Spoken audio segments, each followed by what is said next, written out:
परम पूज्य गुरुदेव परम वंदनीय माता जी सूक्ष्म रूप से विद्यमान है, नमन करता हूँ। मानव मात्र को प्रणाम करता हूँ। दोस्तों, आदि शक्ति माँ गायत्री प्राणों की देवी, जो प्राण रूप से 84 लाख प्रकार के जीव शरीरों में विद्यमान है, आँखों से न दिखाई देने वाले ऐसे प्राण, ऐसी बिजली की तरह सत्ता है जो सभी को जीवन प्रदान करती है, जीवित प्राणियों को। दोस्तों, इस विश्व वसुधा में जो सभी प्रकार के प्राणियों का जो संरचनाएं हुई हैं, दोस्तों, इन सभी प्राणियों में जो प्राण हैं, वो प्राण हैं आदिशक्ति माँ गायत्री के, वो बिजली। और जो ये भौतिक शरीरों में जो प्राण आते हैं, वो है आदिशक्ति माँ गायत्री की बिजली। और इन दोनों का जो युग्म है, मिलन केवल इन शरीरों में हो सकता है।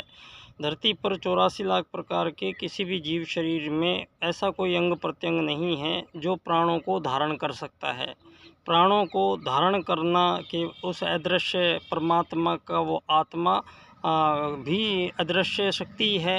वो आता है और सभी जीवों में वो आत्मा एक ही है। और वो जीव का अलग अलग प्रकार के आहार, अलग अलग प्रकार का जीवन और अलग अलग प्रकार के मानवों के कार्यक्रम में यहाँ हो गए हैं। बाकी मूलतः सभी जीवों में किसी में प्राणों को धारण करने की क्षमता नहीं है। और सभी जीवों में जब प्राणी कहलाते हैं, प्राण आते हैं, आदिशक्ति माँ गायत्री के प्राण को धारण केवल आत्मा कर सकती है। और ये आत्मा जब किसी जीव में प्रवेश करती है, उसके पश्चात ही आदिशक्ति माँ गायत्री का प्राण प्राणियों को मिलता है। तो इसमें ना कहीं भ्रम हो रहा है कि परमात्मा कैसा है, वाइब्रेटिव फोर्स में है। यहाँ कोई दिक्कत नहीं हो रही है दुनिया को। परमात्मा का जो रूप है, जो सच्चा स्वरूप है, अगर वो दुनिया को बताया जाता तो शायद दुनिया भ्रमित ना होती। तो लेकिन अब यहाँ हम विशेष समय में आए हैं, ये विशेष काल है। यहाँ इस धरा पर स्वयं महाकाल का आगमन हुआ है और महाकाल स्वयं यहाँ प्रज्ञा अवतार के रूप में, धरती पे दशम अवतार के रूप में, कल्कि अवतार के रूप में परम पूज्य गुरुदेव ने यहाँ संपूर्ण युग परिवर्तन की घोषणा के साथ युग निर्माण योजना संपूर्ण रूप से कार्यरत आज संपूर्ण विश्व में एक जहाँ चारों तरफ मानवों के बीच इतने गहरे द्वंद्व, विभेद, शोषण, मानवों के बीच इतनी पराकाष्ठाएं पार हो चुकी हैं, मानवीयता की धज्जियां उड़ा दी गई हैं। अमानवीयता धरती पर इस कदर मदहोश होके चढ़ी है। मानव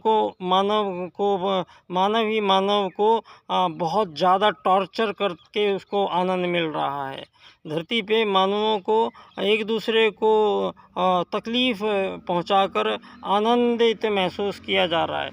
तो इसका मतलब ये है कि सारी धरती पर जो चिंतन प्रक्रिया, जो विचार प्रक्रिया ये प्रभावित की गई है, ये इसकी जड़ है धन आधारित जीवन पद्धति का निर्माण करना। यहाँ हजारों लाखों सालों से, करोड़ों सालों से धरती पर सभी जीव जंतु, वृक्ष, वनस्पति आते जाते रहे हैं, मानव भी आते जाते रहे हैं। ये बात पहली बार धरती पर कोई व्यक्ति बोलता है तो वो है पंडित दीनदयाल उपाध्याय जी। धरती पर पहली बार कोई ऐसे राजनेता का आगमन हुआ है जो आपके इस अमीर गरीब मालिक नौकर के बनने की पूरी चुनौती को ध्वस्त करते हैं। दीनदयाल उपाध्याय जी अपने 4 राजनीतिक सूत्र इन्होंने अपने जीवन में जो सारे विश्व के सम्मुख प्रस्तुत किए हैं। दोस्तों, ये 4 सूत्रों को जानना आज प्रत्येक मानव को भी आवश्यक है। और प्रत्येक देश की जो राज्य की नीति है, जो राज्य की नीति बनाने वाले जो लोग बैठे हैं, जो पूंजीवाद को बनाकर सारी धरती पर आज़ादी गुलामी के जो खेल खेले गए हैं, एक ही प्रजाति के जीवों में किसी भी प्रकार की आज़ादी संभव नहीं है। फिर उस बावजूद उसके धरती पर यहाँ आज़ाद होने की स्पीड तेज़ी से बढ़ती चली जा रही है। तो यहाँ एक ही प्रजाति के जीवों में आत्मत सर्वभूतेषु और वसुधैव कुटुम्बकम के सूत्रों के अनुसार ही धरती पर रहने का अधिकारी है। और अगर इन सूत्रों को कोई तोड़ता है तो फिर उसका यहाँ जीवन बच नहीं सकता है। तो यहाँ पर ये काम किया है मानवों के बीच मानवों ने। पंडित दीनदयाल उपाध्याय जी के अर्थायाम में दीनदयाल जी कहते हैं कि मानव यहाँ हजारों सालों से वस्तुओं का आदान प्रदान होता रहा है धरती पर। यहाँ पर एक दूसरे की सेवा सहायता भी दूसरे देशों तक में भी जाके की जाती रही है। लेकिन यहाँ सारी सृष्टि में जितने भी जीव हैं ये सब एक दूसरे को कुछ न कुछ दे रहे हैं। यहाँ पूरी ब्रह्मांड में कोई ना कोई किसी को कुछ दे ही रहा है, ले नहीं रहा है कोई, तो लेने का कोई विधान नहीं है। तो पंडित दीनदयाल जी पहली बार धरती पर राजनीति में एक ऐसे राजनेता आए हैं जो कहते हैं मानव को धन की कमी नहीं होनी चाहिए जीवन में और ना धन की अधिकता होनी चाहिए जीवन में। एक ऐसी राजनीति को लेके आए हैं जो 4 सूत्रों में प्रस्तुत है दोस्तों। ये इनके 4 सूत्रों का क्रम इस प्रकार से इनकी व्याख्या हम करते हैं। जब आर्थिक लोकतंत्र द्वारा अर्थायाम आधारित एकात्ममानववाद की स्थापना से अंत्योदय की प्राप्ति। जब हम इन 4 सूत्रों को इस प्रकार से इनकी व्याख्या करेंगे तो सारे विश्व को जो भी समस्याएं हैं वो सारी समस्याओं का सॉल्यूशन इन 4 सूत्रों को इस क्रम से इनकी व्याख्या में छुपा हुआ है। अब ये व्याख्यान दोस्तों इसका 3 तरीके से एक ही बात को मैंने सिद्ध किया है। दोस्तों ये 4 सूत्र इस क्रम से थे और इसी बात को मैंने एकात्म मानववाद से समग्र व संपूर्ण वैश्वीकरणवाद कहा है। इस विषय पर मैंने अपने काफ़ी समय लिया है दोस्तों। और एकात्म मानववाद से समग्र व संपूर्ण वैश्वीकरणवाद ही विषय मेरा आज भी यही है। और इसी विषय को मैंने फिर दीनदयाल जी के शब्दों में इस प्रकार कह दिया है। और एक आत्मत सर्वभूतेषु और वसुधैव कुटुम्बकम का मिलान जिस दिन हो जाएगा तब ये सूत्र वही एक बात कहते हैं। तो इन तीनों सूत्रों पर मैं सारे विश्व के मुख्यतः जितनी भी राजनीति के लोग हैं इनको मैं आग्रह करना चाहता हूँ कि आप इस धरती पर ये जो आप ट्रिलियन इकोनॉमी के फेर में जिसको डाल रहे हो दुनिया को, आदरणीय प्रधानमंत्री जी, हम दीनदयाल जी ट्रिलियन इकोनॉमी नहीं ला रहे हैं दुनिया में, सारी दुनिया में अर्थायाम लेके आ रहे हैं। तो आपको अर्थायाम को लाने में इस दुनिया के लिए लाया गया है। ये हमें ट्रिलियन इकोनॉमी में तो बहुत सारे लोग फिर भी मरते रहेंगे। ये धरती पर कोई भी मानव एक पूरी पराकाष्ठाएं हैं उसके आनंद की, और एक तरफ यहाँ टॉर्चर की कोई हद नहीं है। तो ऐसी कोई मानवों के बीच में विभाजकता वो स्वीकार नहीं है। तो इसीलिए इस बार पंडित दीनदयाल उपाध्याय जी के एकात्म मानववाद के राजनीतिक सिद्धांत के अनुसार ये धरती के 7-8 अरब लोगों को केवल एक आत्मा मानते हुए और एक ऐसी राजनीति प्रस्तुत करते हैं जो सारे संसार के संपूर्ण प्रकार की समस्याओं का पूर्ण निस्तारण करते हैं। और एक ऐसी दुनिया जो परम पूज्य गुरुदेव ने पहले ही जिसको सतयुग की वापसी के रूप में कह दिया है। तो दोस्तों ये एक युग परिवर्तन एक बड़ी व्यापक प्रक्रिया है।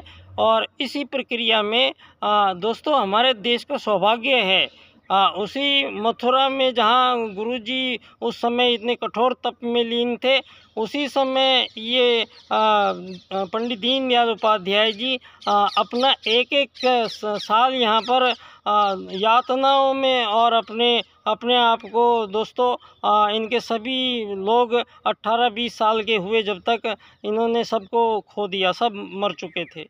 ऐसे कठिन और बावजूद उसके इनकी प्रतिभा आपने हाई स्कूल में सीकर से पूरा बोर्ड टॉप किया तो महाराजा से इनाम पाया। अलवर में इंटरमीडिएट में अलवर में इन्होंने किया तो वहाँ उन्होंने गोल्ड मेडल लिया और छात्रवृत्ति प्राप्त की। तो यहाँ उधर परम पूज्य गुरुदेव अपने पूरी वैज्ञानिक प्रयोग जो अध्यात्म के हैं, जो हमारी ऋषि परंपराएं विलुप्त हो चुकी थी, उन सभी विद्याओं का परम पूज्य गुरुदेव ने अपने जीवन के माध्यम से इस धरती पर रहकर सारे प्रयोग संपन्न किए हैं। तो परम पूज्य गुरुदेव अपने व्यापक अभियान में अपने अखिल विश्व गायत्री परिवार, जिसका अर्थ होता है संपूर्ण संसार के संपूर्ण प्राणियों का परिवार नाम से, पहले ही इस विश्व वसुधा को वसुधैव कुटुंबकम के एक नए सूत्र के रूप में परम पूज्य गुरुदेव ने घोषणा कर दी है। दोस्तों, अब इन दो चीज़ों में साम्यता दोनों की बात एक ही है और दोनों का मिलान निश्चित है। तो यहाँ धरती पर हम उस जगह बैठे हैं आज, जहाँ पुनः सृष्टि के आगमन काल के बाद से और आज पुनः हम उस वैदिक सूत्र को सारे संसार पर इम्प्लीमेंट करने की योजना पूरी लेके बैठे हैं।